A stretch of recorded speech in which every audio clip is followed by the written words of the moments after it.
Vă salut! Numele meu este Victor Cornea și astăzi aș dori să vorbesc despre libertate sau situațiile în care suntem la un moment dat în viață, posibil, în care ne-am dorit, nu așa, să fim liberi.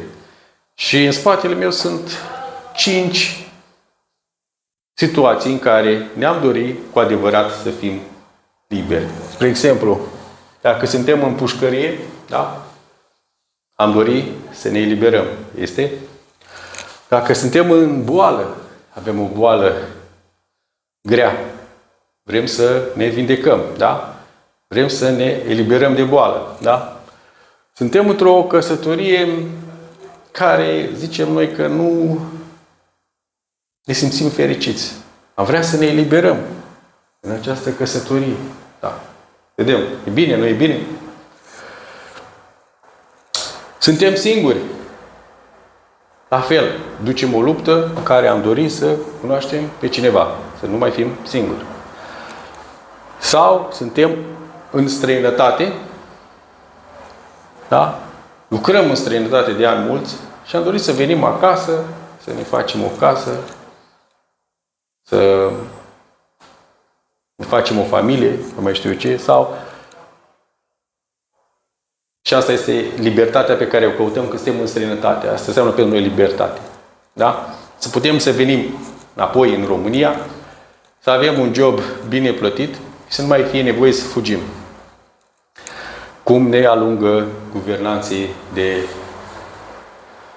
vreo 30 de ani. Sau suntem la un job toxic. Suntem la un job toxic, nu avem cum să plecăm deocamdată și atunci trebuie să rămânem o perioadă acolo. Da?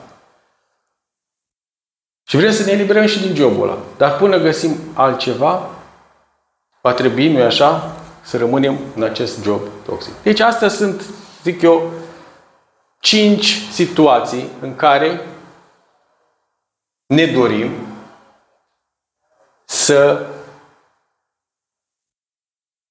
ne eliberăm. 5 situații în care căutăm cu ardoare libertatea. Astăzi voi începe să vorbesc despre pușcărie. Nu doresc nimănui să ajungă în pușcărie, dar să spunem că în viața asta sunt oameni care ajung la pușcărie. Da? Poate să ajungă oricine în viața asta acolo. Doamne ferește! Și dacă ești în pușcărie, viața de acolo nu este o viață foarte ușoară. Ați văzut și voi în filme ce se întâmplă într-o pușcărie. Da? Nu ai acces la multe chestii. Pachetul pe care ți-l aduc rudele nu este al tău, este a celui care are grijă de tine, să zicem. Și, în fine, da, toată lumea își imaginează viața cum e în pușcărie. Dar să zicem că vine momentul când te eliberezi, ajungi la libertate. Da? Păi te eliberezi. Dar asta ține și de, să zicem, depinde la ce vârstă te eliberezi, da? Dacă te eliberezi, să zicem, tânăr, ai timp să te faci viața. Dacă te eliberezi, să zicem, la o vârstă mai înaintată, mai greu. Și hai să spunem că te eliberezi la o vârstă mai înaintată. Da? Să spunem 50 plus. Bați spre 60. Ce faci? Ai ieșit din pușcărie și la vârsta asta, la 60 de ani, e posibil ca rude să nu mai ai. Atunci dorești să te angajezi, nu? Ce vrei să faci? Și chesti ce? Te angajezi pe salariul minim pe economie. 2500 de lei.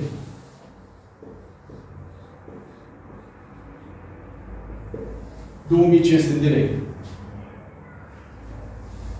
Trebuie să stai și undeva. Mai scădem de aici 1000 de lei.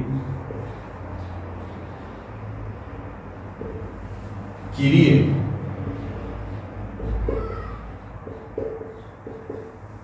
Mai scădem de aici 500 de lei. Utilități.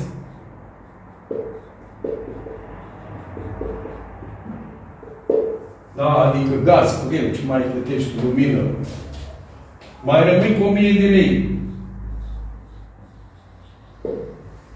Pe care trebuie să-i împarți pe 30 de zile. Nu punem 31, nu punem 30 de zile, cu 1000 de lei trebuie să mănânci 30 de zile.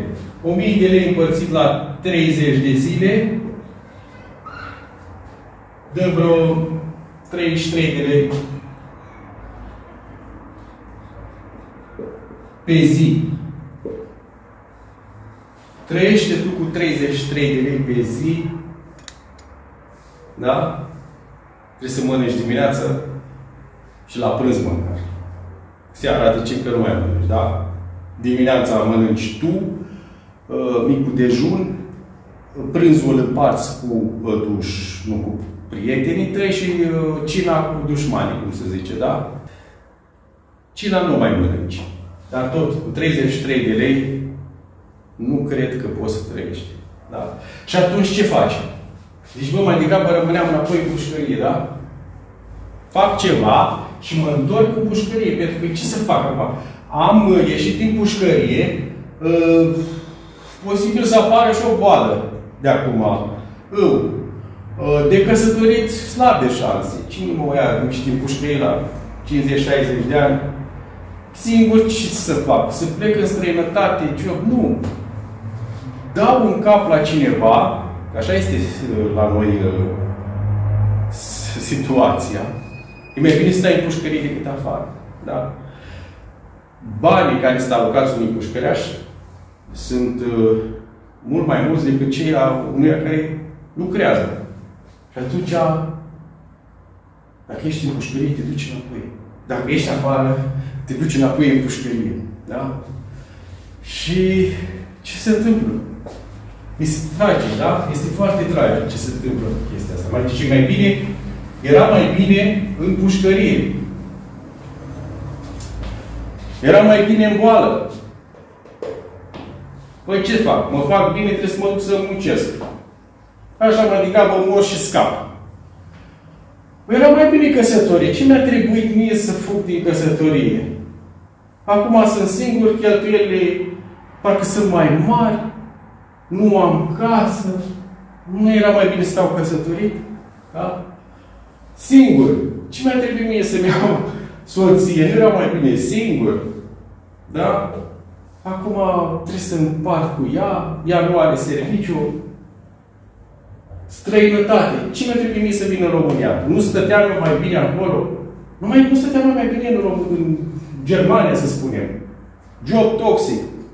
Nu era mai bine să stau la job toxic. Până găsesc altul. Uite, am găsit unul care mă plătește cu mai puțin.